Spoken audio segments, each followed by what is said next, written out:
sobre o Guia Bolso, exatamente, né? E disse que não tinha ideia de que ele iria fazer o sucesso que ele acabou fazendo. Graças a Deus ele fez um grande sucesso. Mas é óbvio que nesse caminho todo você teve algumas dificuldades, né? Então, conta para nós, quais as dificuldades foram mais impactantes a você, como um empresário criador de startup, até conseguir o devido sucesso do Guia Bolso? Cara, vamos lá, sucesso é relativo, tá? Então vamos lá. Eu não considero a história do Guia Bolso como uma história de sucesso. O que eu considero como uma história de sucesso? É um cara que, porra, tipo, tem uma empresa que dura gerações. Isso eu acho sucesso. E isso é muito difícil. É muito difícil você ter uma empresa que sobrevive aos fundadores. E você imagina uma empresa que faz sucesso, depois de 30, 40 anos, o fundador já está velhinho e a empresa quebra. Isso acontece com muita frequência. Muita frequência. São raríssimas. Ou ela, em algum momento, quebra. Então, o meu entendimento assim, é que quando você monta uma empresa, e não importa qual o tamanho dela, você está sempre lutando para que ela não quebre. Inclusive, eu vi uma frase,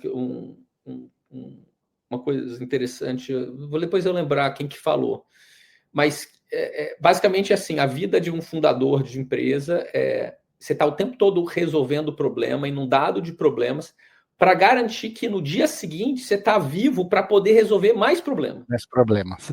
E é realmente isso, cara. É realmente isso. Então, assim, problema, porra, tinha demais. Assim, então a gente teve problemas, muitos problemas existenciais, né? Até que chegou um ponto que a gente falou, pô, melhor vender a empresa.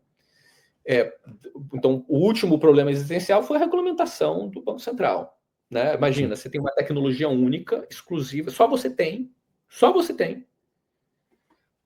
E aí o Banco Central vem e fala assim, não, olha, a gente agora vai pegar e vai junto com o mercado inteiro estruturar um ecossistema que vai substituir o que você faz. E ó, pum! Aí você fala, cara, tá bom, vou ter que repensar todo o meu modelo de negócio, tudo que a gente está fazendo. E assim, os grandes bancos, a Febraban especificamente, me chamou antes disso acontecer, falando que eles iam apoiar a iniciativa. Então, assim, tinham claros interesses de um lado ali de fazer isso acontecer para a gente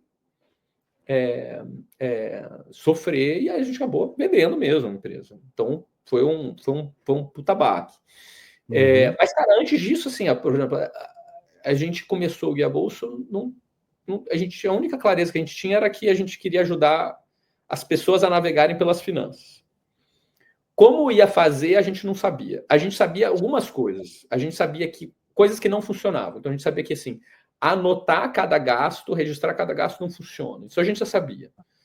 E aí a gente foi numa estratégia inicial de criar um consultor financeiro, em que você não precisava anotar os gastos, mas precisava responder 5 perguntas. Você respondia 5 perguntas e a gente lá dava uma resposta do que você deveria fazer com suas finanças, não sei o quê. Fracasso total. Aí a gente falou, poxa, as pessoas não conseguem nem responder essas 5 perguntas direito, elas não estão vendo valor, porque elas responderam as 5 perguntas, então elas já sabem mais ou menos a resposta, a direção da resposta. Você vai depois ver e elas responderam as perguntas sem realmente saber direito responder. Porque a gente perguntava quanto que você ganha, a gente descobriu que as pessoas superestimavam a renda em 10%. Enfim, então aí a gente teve que criar uma outra coisa que criou o Open Banking, que a gente falou, beleza, então vamos garantir que a gente puxa as informações automáticas do banco, porque as informações do banco, o banco não mente, lá que está lá, seu extrato não mente. Você pode, como usuário, mentir, mas o que está acontecendo no seu extrato é aquilo. O que está acontecendo na sua fatura de cartão de crédito é aquilo. Então vamos garantir que a gente puxa. E a gente criou essa tecnologia em que puxava essas informações. Beleza, criei essa tecnologia. Agora, o que eu faço com ela? Tá bom, vou criar um app para o consumidor. A gente tinha duas direções possíveis ali naquela época. Uma era, dada essa tecnologia, eu vendo para outras empresas, inclusive bancos. Sim. Essa tecnologia, isso é um provedor desse tipo de tecnologia de Open Banking, que tem aqui nos Estados Unidos uma empresa chamada Plaid, que é enorme, mas naquela época eles estavam quase falindo, tinham 9 pessoas quase falindo, quebrando, então não parecia, e tinha uma outra empresa aí chamada Yodel, que também estava no maior problema, então para a gente não parecia um mercado muito bom. Ele falou, vamos criar um aplicativo em cima disso, vamos criar um marketplace. Então, assim, esse foi um momento muito crucial, que a gente teve que jogar fora tudo que a gente tinha criado e começar do zero. E aí, tudo bem, a gente lançou, aí foi um sucesso muito maior do que a gente imaginava.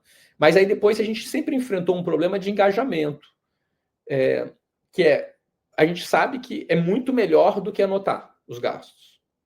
Mas o usuário que fica numa plataforma que nem o do Guia Bolso, 3 meses no máximo. Porque ele zera o jogo das finanças dele em pouco tempo. É muito interessante isso. Ele passa a ter um entendimento, se o cara usa ali mesmo, ele passa a ter um entendimento e ele fala, não preciso mais agora ficar, eu já entendi, já sei o que eu vou fazer, ele já reestrutura as finanças dele e ele volta só 1 ano depois. Mas isso é muito pouco engajamento para um aplicativo, entendeu? Versus alguma coisa que fica usando direto. Sim. Um banco mesmo. Então a gente sempre teve um problema de engajamento. Aí a gente foi para um lado de crédito, aí a gente queria fazer um marketplace, mas, marketplace de crédito não funciona. Então, assim, nossa, era sempre a gente se enfiando num buraco, tentando navegar e ver o que dava naquele buraco, explorando e vendo se ali tinha uma luz, entendeu? E a gente achou o pioneirismo, né?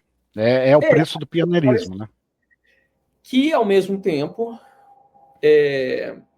a gente fala sobre pioneirismo, inovação, e tem uma frase que é o first mover advantage, né? Que é assim, você tem a vantagem de ser o primeiro. Hoje em dia, eu vejo muito com o first mover disadvantage. Porque o first mover, ele gasta muito recurso sendo o primeiro e achando aquilo. E os outros copiam, né? Aí os outros não precisam dar piruetas que nem o primeiro. Claro que quando ele tem sucesso, meu Deus, né? Estilo Elon Musk com a SpaceX, né? Mas ali tem uma tecnologia, isso, que é o nosso. A gente teve um first mover advantage com o Open Banking. Nossa tecnologia, ninguém conseguiu copiar por 4, 5 anos, ninguém conseguia copiar, porque era muito difícil. Ali a gente teve vantagem. Agora o Banco Central chegou e abriu. Aí o poder dele aí já... Aí não tinha o que fazer. Claro. Gostou deste corte? Então assista o episódio completo e se inscreva em nosso canal. O link está na descrição. Eu não tenho medo de fantasmas. Eu tenho pavor do carteiro que me traz um monte de contas para pagar.